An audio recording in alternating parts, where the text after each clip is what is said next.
My name is Cliff Reston. I met Peter 40 years ago at the Matrix, a gym in Encino, California.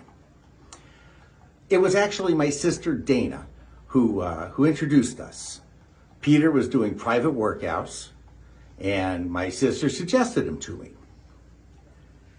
Peter was in excellent shape, and I wanted to be like him. We started twice a week workouts, shedding some weight, and toning me up. He had a great referral list of actors who he had buffed up for chest-bearing roles, and he put me in the best shape of my life. In 1985, they announced the inaugural LA Marathon, and we took that as a challenge. I suggested that he move in with me, two bachelors, working out, eating right, and going to sporting events. Oh, and we dated a bit too. Well, there was a running store called Fidipides, and after work they had a clinic to get people in shape and ready for the marathon. Well, we dutifully showed up, but we hated it.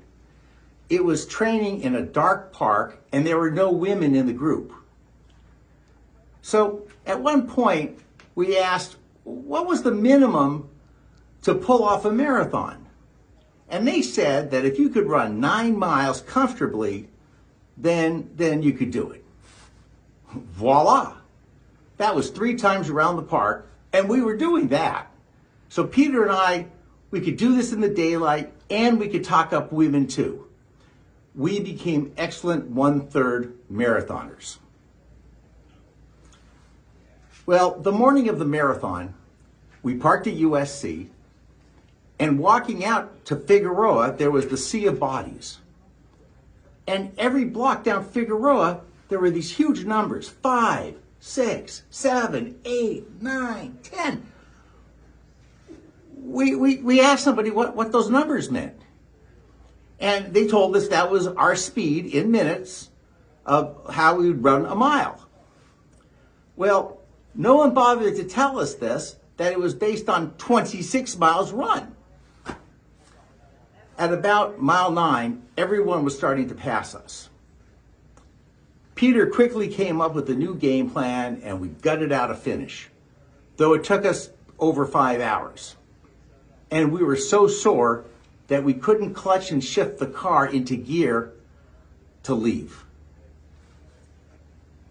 We decided that biking was a better sport for us. When the marathon started a concurrent bike run, not a race, we showed up for that too. One year, I introduced Peter to our bike-crazy mayor, Richard Reardon. He was there to lead and pace the fun run. Well, seconds before the start, Peter goaded him to show us what he had. Seconds later, Peter and his new best friend, the mayor, took off like it was the Tour de France. They pissed off everyone, except the mayor, who loved to flip a script.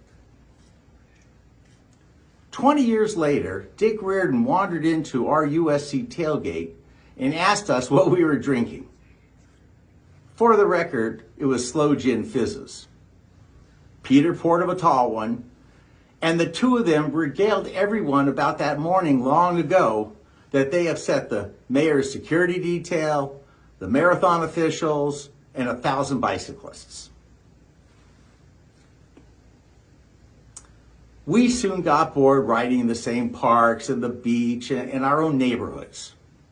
So we started exploring new parts of town, both high-end and low-end, where the cops thought we were the burglars and the gangs thought we were the cops. When I moved to Mulholland, we started hiking the hills, especially around Runyon Canyon, where Peter would acknowledge everybody who crossed our path. He was just incredibly nice to everybody. Laker games, USC games, Dodger games, Raiders, even the LA Sparks. We went to so many games, both home and away, that our wives became suspicious. Now, it did all calm down a bit once Roman and Conrad came into the picture. Peter was so overjoyed being married and becoming a father.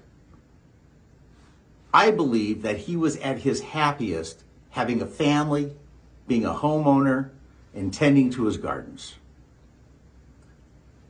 He was an easygoing guy where nothing bothered him, and he was nice to all.